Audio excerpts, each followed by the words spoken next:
নমস্কাৰ আপোনালোকক পুনৰবাৰ ডিজিটেল ষ্টাডি চেনেলটোলৈ স্বাগতম জনাইছো।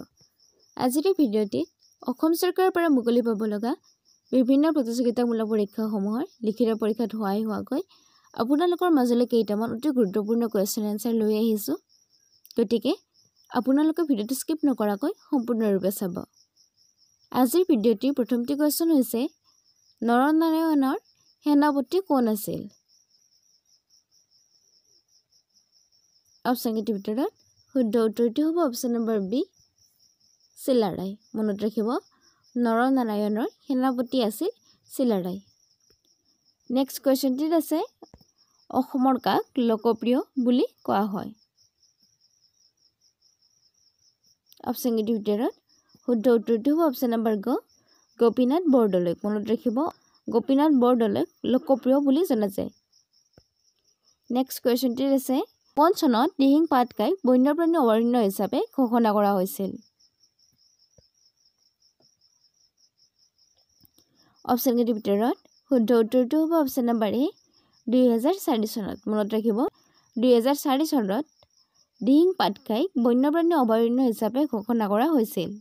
নেক্সট কুৱেশ্যনটিত আছে অসমৰ কোনখন নদীক সোণ নদী বুলি জনা যায়? অপশ্যন কেইটিৰ ভিতৰত শুদ্ধ উত্তৰটি হ'ব অপশ্যন নম্বৰ চি সোৱণশিৰি। মনত ৰাখিব সোৱণশিৰি নৈখনক সোণ নদী বুলি জনা যায়। নেক্সট কুৱেশ্যনটিত আছে টুংখুনীয়া বুৰঞ্জী কোনে লিখিছিল?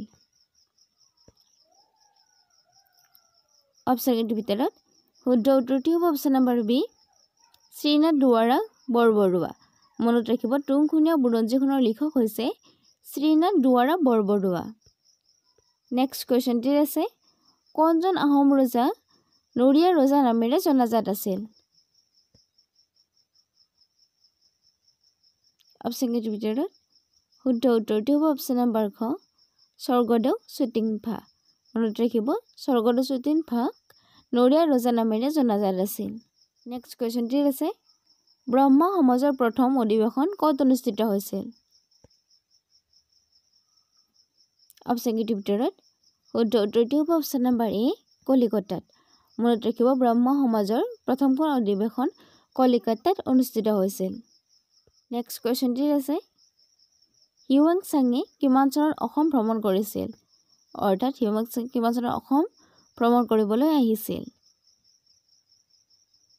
অপশ্যন কেইটিৰ ভিতৰত শুদ্ধ উত্তৰটি হ'ব অপশ্যন নম্বৰ ডি 640 খ্ৰীষ্টাব্দত। মনত ৰাখিব হিউৱেন চাঙে অসম ভ্ৰমণ কৰিবলৈ 640 খ্ৰীষ্টাব্দত আহিছিল আৰু মনত ৰাখিব সেই সময়ত ৰজা আছিল কুমাৰ ভাস্কৰ বৰ্মন। নেক্সট কুৱেশ্যনটিত আছে in which ocean is the Bermuda triangle located? অৰ্থাৎ কোনখন মহাসাগৰত বাৰমুডা ট্ৰেংগুল অৱস্থিত? অপশ্যন কেইটিৰ ভিতৰত শুদ্ধ উত্তৰটি হ'ব অপশ্যন নম্বৰ এ ভাৰত মহাসাগৰত। নেক্সট কুৱেশ্যনটিত আছে আলবৈ ৰণ কেতিয়া সংঘটিত হৈছিল? অপশ্যন কেইটিৰ ভিতৰত শুদ্ধ উত্তৰটি হ'ব অপশ্যন নম্বৰ এ 1669 চনত। মনত ৰাখিব আলবৈ ৰণ 1669 চনত সংঘটিত হৈছিল। নেক্সট কুৱেশ্যনটিত আছে গুগল কোন চনত আৱিষ্কাৰ কৰা হৈছিল? অপশ্যন কেইটিৰ ভিতৰত শুদ্ধ উত্তৰটি হ'ব অপশ্যন নম্বৰ চি 1998 চনত। মনত ৰাখিব গুগল 1998 চনত আৱিষ্কাৰ কৰা হৈছিল। নেক্সট কুৱেশ্যনটিত আছে ভাৰতীয় সংবিধানৰ কোনটো অধ্যয়নত নিৰ্দেশাত্মক নীতিসমূহ সন্নিৱিষ্ট কৰা হৈছে? অপশ্যন কেইটিৰ ভিতৰত শুদ্ধ উত্তৰটি হ'ব অপশ্যন নম্বৰ বি চতুৰ্থ অধ্যায়ত। মনত ৰাখিব ভাৰতীয় সংবিধানৰ চতুৰ্থ অধ্যায়ত নিৰ্দেশাত্মক নীতিসমূহ সন্নিৱিষ্ট কৰা হৈছে। নেক্সট কুৱেশ্যনটিত আছে অসমৰ প্ৰখ্যাত মন্দিৰ উমানন্দ কেতিয়া নিৰ্মাণ কৰা হৈছিল? অৰ্থাৎ উমানন্দ মন্দিৰটো কিমান চনত নিৰ্মাণ কৰা হৈছিল? অপশ্যন কেইটিৰ ভিতৰত শুদ্ধ উত্তৰটি হ'ব অপশ্যন নম্বৰ এ 1694 চনত। মনত ৰাখিব উমানন্দ মন্দিৰটো 1694 চনত নিৰ্মাণ কৰা হৈছিল। কুৱেশ্যনটিত আছে AI গডফাদাৰ বুলি কাক জনা যায়? AI গডফাদাৰ বুলি কাক জনা যায়?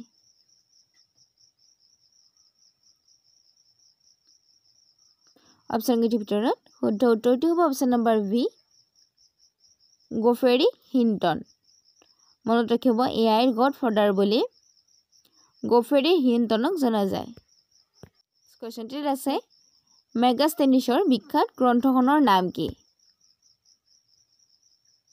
অপশ্যন কেইটিৰ ভিতৰত শুদ্ধ উত্তৰটি হ'ব অপশ্যন নম্বৰ বি ইণ্ডিকা মনত ৰাখিব মেগাষ্টেনিছৰ বিখ্যাত গ্ৰন্থখনৰ নাম হৈছে ইণ্ডিকা নেক্সট কোৱেশ্চনটিত আছে অসম চৰকাৰে অসম পৌৰ আইন গ্ৰহণ কিমান চনত কৰিছিল অপশ্যন কেইটিৰ ভিতৰত শুদ্ধ উত্তৰটি হ'ব অপশ্যন নম্বৰ এ 1956 চনত মনত ৰাখিব অসম চৰকাৰে অসম পৌৰ আইন গ্ৰহণ 1956 চনত কৰিছিল কোৱেশ্চনটিত আছে দ্বৈত নাগৰিকত্ব কোনখন ৰাষ্ট্ৰৰ বৈশিষ্ট্য অপশ্যন কেইটিৰ ভিতৰত শুদ্ধ উত্তৰটি হ'ব অপশ্যন নম্বৰ এ আমেৰিকাৰ কোৱেশ্চনটিত আছে বৰ্তমান ভাৰতৰ লোকসভাৰ অধ্যক্ষ কোন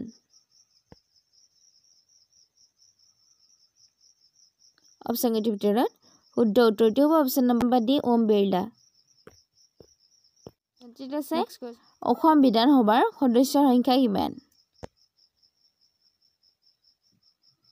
অপশ্যন কেইটিৰ ভিতৰত শুদ্ধ উত্তৰটি হ'ব অপশ্যন নম্বৰ চি 126 জন মনত ৰাখিব অসম বিধানসভাৰ সদস্যৰ সংখ্যা হৈছে 126 জন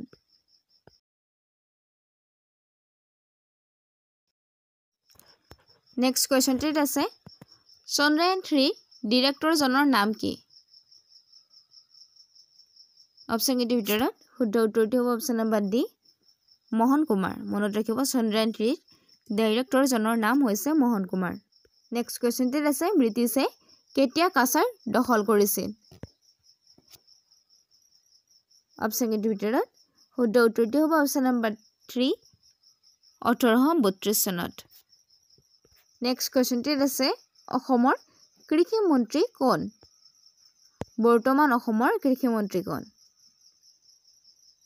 অপশ্যন কেইটিৰ ভিতৰত শুদ্ধ উত্তৰটি হ'ব অপশ্যন নম্বৰ এ অতুল বৰা মনত ৰাখিব বৰ্তমান অসমৰ কৃষি মন্ত্ৰী হৈছে অতুল বৰা নেক্সট কোৱেশ্চনটিত আছে টকিঅ' অলিম্পিকত ভাৰতে কিমানটা বঁটা লাভ কৰিছে অপশ্যন কেইটিৰ ভিতৰত শুদ্ধ উত্তৰটি হ'ব অপশ্যন নম্বৰ এ 7টা মনত ৰাখিব টকিঅ' অলিম্পিকত ভাৰতে বঁটা বিজয় হৈছে বা লাভ কৰিছে নেক্সট কোৱেশ্চনটিত আছে প্ৰথম অসমীয়া আধুনিক কবিতাটোৰ নাম কি অপশ্যন কেইটিৰ ভিতৰত শুদ্ধ উত্তৰটি হ'ব অপশ্যন নম্বৰ খ বনকৰি মনত ৰাখিব প্ৰথম অসমীয়া আধুনিক কবিতাটোৰ নাম হৈছে বনকৰি নেক্সট কোৱেশ্চনটিত আছে পূবৰ পৰা পশ্চিমলৈ বলা বতাহক কি বুলি কোৱা হয়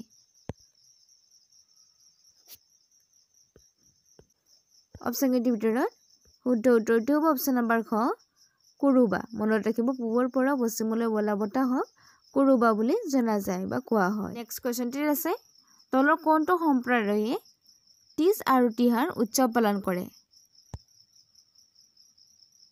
অপশ্যন কেইটিৰ ভিতৰত শুদ্ধ উত্তৰটি হ'ব অপশ্যন নম্বৰ বি নেপালীজ মনত ৰাখিব নেপালী সম্প্ৰদায়ে তিজ আৰু তিহাৰ উৎসৱ পালন কৰে